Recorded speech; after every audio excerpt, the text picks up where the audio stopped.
If you're over 70 and you find yourself waking up in the middle of the night, there's something I need to talk with you about. Not because I want to worry you, but because I've spent years watching people your age, and I've noticed patterns that most folks overlook. These nighttime wakings aren't random.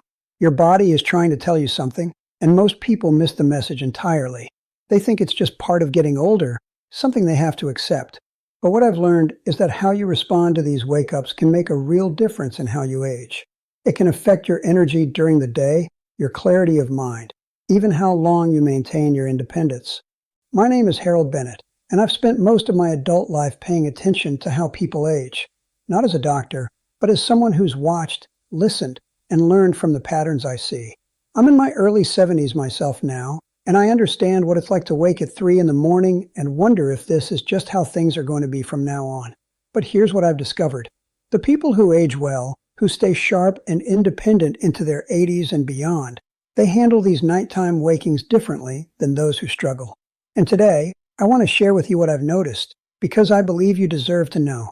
If you'd like more of these conversations, consider subscribing. I make these videos because I think this information matters, and I want to reach the people who need to hear it.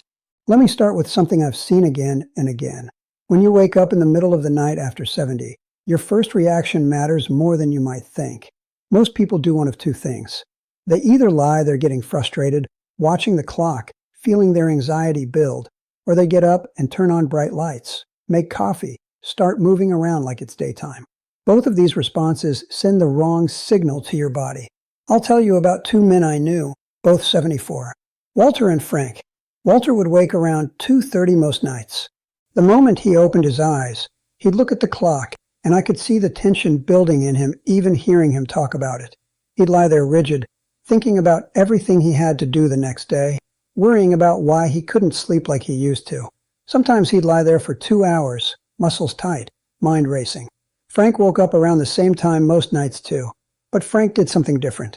He'd open his eyes, take a slow breath, and just let himself be awake for a moment without fighting it. Sometimes he'd get up, but he kept the lights low. He'd sit in his chair by the window, just quiet, not trying to force anything. After a year, the difference between these two men was remarkable. Walter looked exhausted most days. His memory seemed foggy. He'd forget appointments, lose his train of thought mid-sentence. Frank stayed sharp. He had energy for his grandchildren. He remembered details. He moved through his days with clarity. The nighttime waking happened to both of them, but their response created two completely different outcomes. What's happening here is this. When you wake at night, your body might be in a natural sleep cycle shift. After 70, your sleep architecture changes. You spend less time in deep sleep, more time in lighter stages. This is normal, but when you panic about it, when you flood your system with stress hormones by lying there anxious, you're making it impossible to drift back to sleep. Your body thinks there's danger. It goes into alert mode. Frank understood something without anyone teaching him. He accepted the waking as natural and kept his body calm. That made all the difference. The second thing I need you to understand is about your bladder. I know this might seem obvious, but stay with me because most people don't realize how important this is. If you're waking up to urinate once or twice a night, and you're over 70, that's common. But how much you're drinking in the evening, and what you're drinking, that's something you have control over. I watched this pattern with two women, both 71, Margaret and Dorothy. Margaret loved her evening routine. She'd have a big glass of water at dinner, then tea while she watched television, another glass of water before bed, because she'd heard staying hydrated was important. She meant well, but she was waking up 3, sometimes 4 times a night to use the bathroom. Every time she got up, she'd turn on the bathroom light, bright and jarring. Then she'd climb back into bed wide awake, struggling to fall asleep again. After months of this, she was exhausted. Her balance started getting worse because she was so tired. She had less patience with her family. Everything felt harder. Dorothy drank plenty of water, but she did it differently. She made sure to get most of her fluids before 4 in the afternoon. In the evening, just small sips if she needed them. She still woke once most nights, but just once. And because she wasn't drinking caffeine after lunch, because she wasn't flooding her bladder right before bed, that one wake-up was manageable. She'd use the bathroom and be back asleep within minutes. The difference in their daily functioning was striking. Dorothy had energy for her garden, for her volunteer work, for living her life. Margaret was too tired for much of anything. Here's what matters about this. Every time you interrupt your sleep, especially if you're fully waking yourself up with bright lights and activity, you're fragmenting your rest. Your brain needs consolidated sleep to clean itself, to process memories, to restore your cognitive function. When you're waking 4 times instead of once, you're not giving your brain that chance. This isn't about your bladder being weak. This is about managing your fluid intake strategically so you can protect your sleep quality. Small change, significant impact. I hope this is making sense so far. These patterns I'm describing, they're not complicated, but they matter more than most people realize. Now let me talk about temperature, because this is something almost everyone gets wrong. Your body temperature naturally drops at night to help you sleep. After 70, your body's temperature regulation isn't as precise as it used to be. You might feel cold when you get into bed, so you pile on blankets. But here's what happens. In the middle of the night, your body gets too warm, and that wakes you up. You throw off a blanket, cool down too much, wake up cold an hour later. This cycle repeats all night, and you don't even realize it's happening. I knew 2 men, both 76. Robert kept his bedroom quite warm, around 73 degrees. He liked feeling cozy, but he'd wake up multiple times, often sweating slightly, though he didn't always notice it until morning. He'd wake up with his t-shirt damp. Then he'd cool down, pull the blankets back up, and the cycle would continue. George kept his room cooler, around 66 degrees. He used layers he could adjust. A light blanket, a slightly heavier one within reach. When he woke, if he woke, he could adjust without fully rousing himself. The difference showed up in how they felt during the day.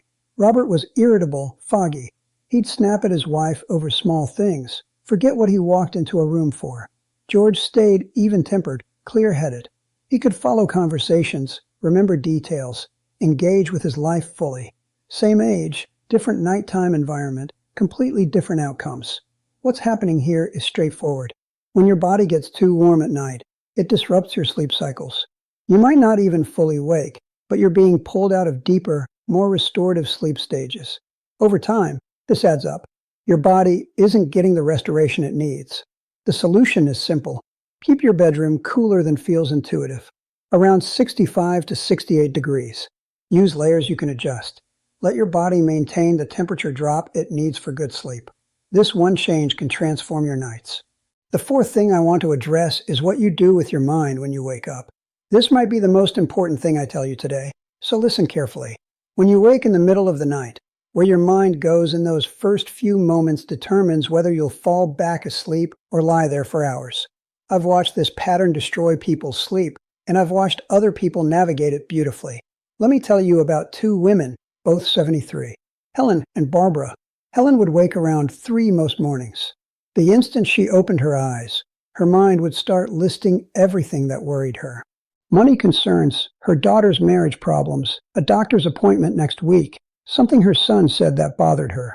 Within minutes, her heart would be racing, her mind spinning through scenarios, most of them negative. She'd lie there sometimes until 5 in the morning, exhausted but unable to quiet her thoughts. Barbara woke around the same time, but Barbara had learned something valuable. When she woke, she'd notice her thoughts starting to spin, and she'd gently redirect them. Sometimes she'd think about a happy memory, her wedding day, a vacation with her grandchildren. Sometimes she'd just focus on her breathing, slow and steady, not trying to force sleep, just keeping her mind in a peaceful place. Most nights, she'd drift back off within 20 minutes. The difference in their lives was profound. Helen started dreading bedtime. She'd lie there before sleep even came, already anxious about waking up. It became a cycle she couldn't break. She started having trouble with her blood pressure, tension headaches, stomach problems. Barbara slept well most nights, and even when she woke, it didn't derail her next day. She stayed healthy, active, engaged with her life. Here's what's happening. When you wake at night and immediately start worrying, you're activating your stress response. Your body releases cortisol, adrenaline. These are the hormones that wake you up in the morning that prepare you for danger. Once they're flowing, sleep becomes nearly impossible. But if you can keep your mind calm, if you can gently redirect worried thoughts, your body stays in a state where sleep is possible. You're not fighting against your own chemistry. This doesn't mean pretending problems don't exist. It means recognizing that 3 in the morning is not the time to solve them. Your mind isn't at its best then anyway. The solutions you think of in the middle of the night rarely seem as urgent in the morning light. Learning to redirect your thoughts at night. That's a skill that protects both your sleep and your mental health. If you're finding this helpful, let me know in the comments. I'd love to hear whether these patterns sound familiar to you. Let me talk now about something physical that many people overlook: pain and discomfort. After 70, you might have arthritis, stiff joints, old injuries that ache. During the day, you're moving, distracted. At night, when everything is still, that discomfort becomes more noticeable. And if you're lying in the same position for hours, that stiffness can wake you up. I watched this with two men, both 78, James and William. James would go to bed, fall asleep, then wake around midnight with his shoulder aching, his hip stiff. He'd try to go back to sleep in the same position, but the discomfort would keep him awake. Eventually he'd get up, frustrated, move around until the stiffness eased, but by then he was fully awake. This happened most nights. William dealt with similar pain, but he'd learned to shift positions before the pain woke him fully. He'd also started doing gentle stretches before bed, nothing strenuous, just 5 minutes of easy movement to keep his joints from getting so stiff overnight. The difference wasn't that William had less pain. It was that he managed it better. James would lie there suffering, getting more and more frustrated, which made everything worse. William accepted that his body needed some attention, gave it what it needed, and protected his sleep in the process. After a year, James was exhausted. His pain seemed worse because he wasn't resting properly, and he'd started having trouble with his balance. William stayed active, kept his strength, continued living independently. What I want you to understand is this: pain and sleep affect each other. Poor sleep makes pain worse. Pain disrupts sleep. It's a cycle, but you can interrupt that cycle with small adjustments. A different pillow, a small cushion between your knees if you sleep on your side, gentle stretching before bed, maybe a warm bath to ease stiff joints. These aren't complicated solutions, but they work, and they preserve something precious: your ability to rest and restore yourself each night. The sixth thing I need to tell you about is alcohol. I know many people have a drink in the evening to relax, and I'm not here to judge that choice. But I need you to understand what alcohol does to your sleep, especially after 70. Alcohol might help you fall asleep faster, that's true, but it destroys the quality of your sleep in the second half of the night. It fragments your sleep cycles, reduces your REM sleep, the stage where your brain processes emotions and consolidates memories. I knew two women, both 75. Carol had a glass or two of wine most evenings. It was her ritual, her way of unwinding. She'd fall asleep quickly, but she'd wake around 2 or 3 every single night, alert and unable to get back to sleep for an hour or more. Nancy enjoyed wine too, but she'd stopped having it after dinner. If she wanted a glass, she'd have it earlier, giving her body time to process it before bed. She slept through most nights, and when she did wake, she'd drift back off easily. Over time, Carol's memory started declining faster than it should have. She'd repeat herself in conversations, forget appointments, lose things. Nancy stayed sharp. She could remember names, follow complex conversations, manage her finances independently. The difference wasn't just the sleep itself, though that mattered enormously. It was what the alcohol was doing to Nancy's brain during those critical sleep stages that Carol was missing out on. I'm not telling you never to have a drink. I'm telling you to understand the cost. If you're waking in the middle of the night, if your memory isn't what it used to be, if you're feeling foggy during the day, alcohol in the evening might be a bigger factor than you realize. Try going without it for 2 weeks. See what changes. You might be surprised how much better you feel, how much more consolidated your sleep becomes. Now, the last thing I want to address is medication. Many people over 70 take several medications, sometimes 5, 6, 7 different prescriptions. Some of these medications affect sleep directly. Diuretics make you need the bathroom more. Some blood pressure medications can cause vivid dreams or nighttime waking. Steroids can interfere with sleep patterns. Even over-the-counter medications, antihistamines, pain relievers, they can all affect your sleep quality.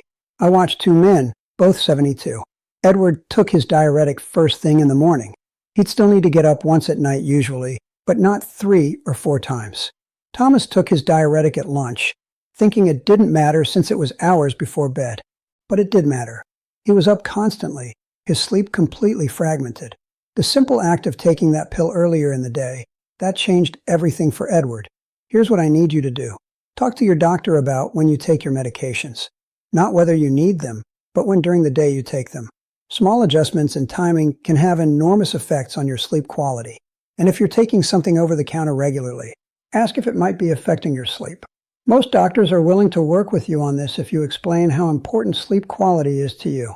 Your sleep after 70 isn't something to just accept as broken. It's something you can improve, something worth protecting, because it affects everything else. Your memory, your balance, your mood, your independence. The people I've known who aged well, who stayed sharp and capable into their 80s and beyond, they prioritized their sleep. They made small adjustments. They paid attention to patterns. They didn't just accept poor sleep as inevitable. I want you to think about your own nighttime wakings. What patterns do you notice? Are you drinking too much in the evening? Is your room too warm? Are you letting your mind spiral into worry? Is pain waking you? Is alcohol fragmenting your sleep? Are your medications timed poorly? Most likely, it's not just one thing. It's several small factors adding up. Here's what I'd like you to do. Pick one thing from what we've talked about today. Just one. Maybe it's moving your water drinking to earlier in the day. Maybe it's keeping your bedroom cooler. Maybe it's practicing redirecting your worried thoughts when you wake. Start there. Make that one change and see what happens over the next 2 weeks. Then, if it helps, add another small adjustment. You don't have to accept fragmented sleep as your new normal. You have more control than you think. And protecting your sleep, that's protecting your brain, your independence, your quality of life. It matters. You matter. If this conversation helped you, I'd be grateful if you'd share it with someone else who might need to hear it. And if you'd like more of these talks, consider subscribing. I'll be here, having these conversations, as long as they're useful to people. Take care of yourself. Pay attention to these patterns.